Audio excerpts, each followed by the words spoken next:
अस्सलाम वालेकुम। Master concept में आज हम सेकेंड ईयर मैथ्स के डेरिवेटिव के ऊपर सेकेंड कॉन्सेप्ट आपके पास लेके आ रहे हैं, या दूसरे अल्फाज में स्टेप नंबर 2। इससे पहले वीडियो में हमने आपको स्टेप नंबर 1 बताया था। आपकी खिदमत में हम टोटल 3 स्टेप्स डेरिवेटिव के पेश करेंगे, जिसका मकसद सिर्फ यह है कि आप डेरिवेटिव को बआसानी कर सकें। तो इस सिलसिले में हमारा स्टेप नंबर 2 है, और स्टेप नंबर 2 पे आपको एक क्वेश्चन ले लेते हैं जो आपको स्टेप नंबर 2 के बारे में हम बताएंगे कि हम इसे स्टेप नंबर 2 किस लिहाज से कह रहे हैं और इसका मकसद क्या है। एक क्वेश्चन ले लेते हैं यहाँ पे, y √ 5x की पावर 3/2 3 ले लेते हैं, और -4x² + 8x, ये हमने एक क्वेश्चन ले लिया। बेसिकली स्टेप नंबर 2 को आपकी खिदमत में पेश करने का मकसद ये है कि हमारा जो स्टेप नंबर 1 था उसमें एक एडिशन फॉर्म थी, एक प्रोडक्ट फॉर्म और एक डिवाइड फॉर्म थी। उन तीनों फॉर्म के अंदर स्टेप नंबर 2 किसी लम्हे भी सामने आ सकता है। लिहाजा स्टेप नंबर 2 एक ऐसा प्रोसेस है जो स्टेप नंबर 1 में किसी वक्त भी इससे हमें वास्ता पड़ सकता है। लिहाजा कहने का मतलब यह है कि स्टेप नंबर 2 हम इस हिसाब से कह रहे हैं कि स्टेप नंबर 1 में आपको किसी भी टेक्निक से, यानी कि एडिशन फॉर्म में या प्रोडक्ट फॉर्म में या डिवाइड फॉर्म में इससे वास्ता पड़ सकता है। लिहाजा इसे आप ख़ास तौर पे याद रखिएगा कि स्टेप नंबर 1 में अगर किसी ब्रैकेट के ऊपर कोई पावर ना दी हो तो नॉर्मली स्टेप नंबर 1 की टेक्निक से वो क्वेश्चन आप बआसानी कर सकते हैं। लेकिन अगर किसी भी ब्रैकेट के ऊपर 1 से डिफरेंट पावर दी जाए, जैसे फॉर एग्जांपल हमने यहाँ पे रूट के अंदर 3 टर्म्स ली हैं और ये एक अपना क्वेश्चन बनाया है, हम 4 टर्म भी ले सकते हैं, 5 भी ले सकते हैं, कोई इश्यू नहीं है। लिहाजा कहने का मतलब है कि ऐसा आपके पास क्वेश्चन या ऐसा प्रोसेस जिसके अंदर कुछ टर्म के ऊपर आपकी 1 से डिफरेंट पावर हो, तो स्टेप नंबर 2 आपकी खिदमत में पेश किया जा रहा है। क्या तरीकाकार होगा इसे आपने याद रखना होगा। तो देखिए, सबसे पहले ये है कि हम इसका डेरिवेटिव लेंगे विद रिस्पेक्ट टू वो वेरिएबल लिखा जाता है जो यहाँ पे हमें राइट हैंड साइड पे दिया जाता है, जो कि x दिया है। ठीक है, तो derivative with respect to x, तो यहाँ पे आपके पास dy/dx हो जाएगा, जैसे हमने स्टेप नंबर 1 में बताया था।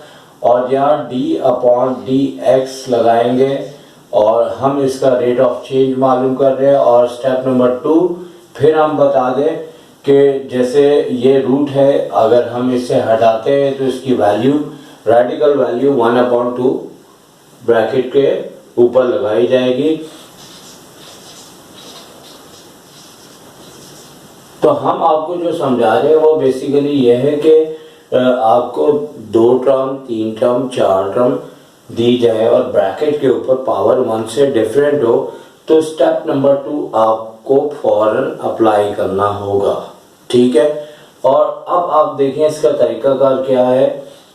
इसका तरीकाकार हमारे पास यह है कि सबसे पहले हमें इस 3 टर्म्स के ब्रैकेट के ऊपर जो पावर दी है उस पावर को लेना होगा। ठीक है, ये इसका मेथड है जो आपने जहन में रखना है। और फिर इसके अंदर से आपने 1 पावर लेस कर देनी है। ये कब होगा? ये उस टाइम होगा जब आपको ब्रैकेट के ऊपर 1 से डिफरेंट पावर दी होगी। तो 1/2 में से हमने -1 करना है और फिर इस पूरे ब्रैकेट का डेरिवेटिव लेना है। इस पूरे ब्रैकेट का डेरिवेटिव लेना, आप यूं कह सकते हो कि ये आपका जो यहाँ पे हमने इसका डेरिवेटिव लेना है, इसकी पावर 1 आ जाएगी, तो ये नॉर्मल हमारे स्टेप नंबर 1 की तरह हो जाएगा। लेकिन स्टेप नंबर 1 जो इससे पहले वीडियोस है आपको यहाँ हमारा लिंक आ रहा होगा पहली वीडियोस का, आप चाहे तो देख सकते हैं। वो स्टेप नंबर 1 था आपका।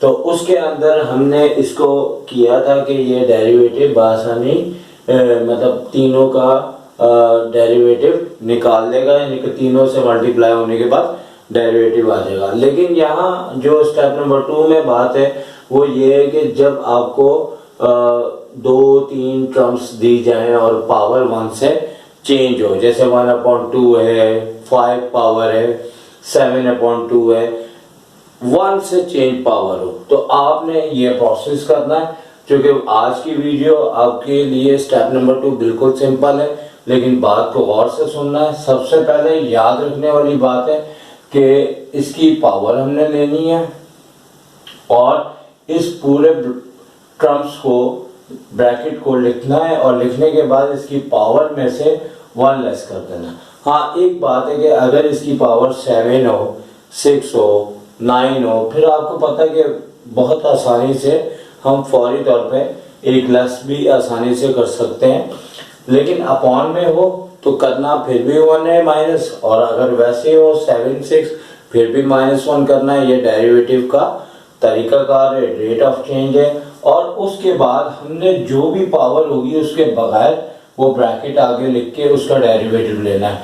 अब आगे चलते हैं तो क्या होगा कि ये 1/2 हो जाएगा और ये ब्रैकेट पूरा का पूरा वैसे ही उतार दिया जाएगा जैसे कि हमें दिया हुआ। अब इसकी पावर है, हम 1/2 में से -1 करें तो माइनस का 1/2 आता है।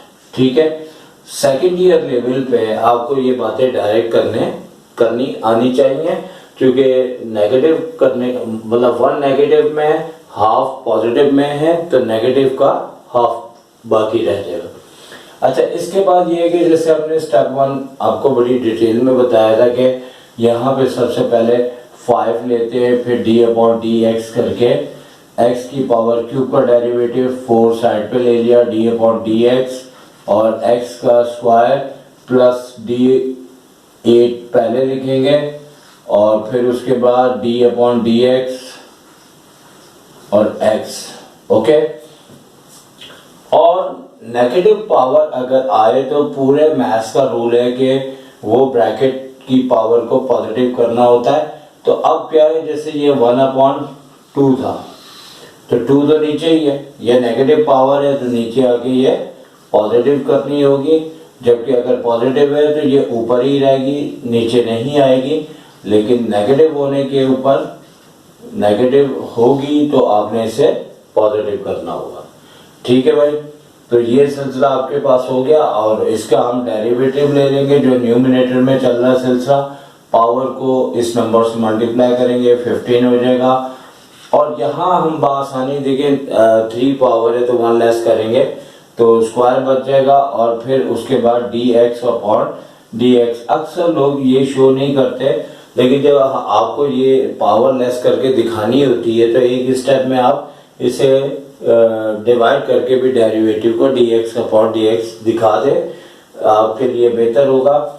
और 4 2 8 और x की पावर आपकी 1 आ जाएगी और dx करके एक पावर जो लेस हुई वो इससे कट हो गई।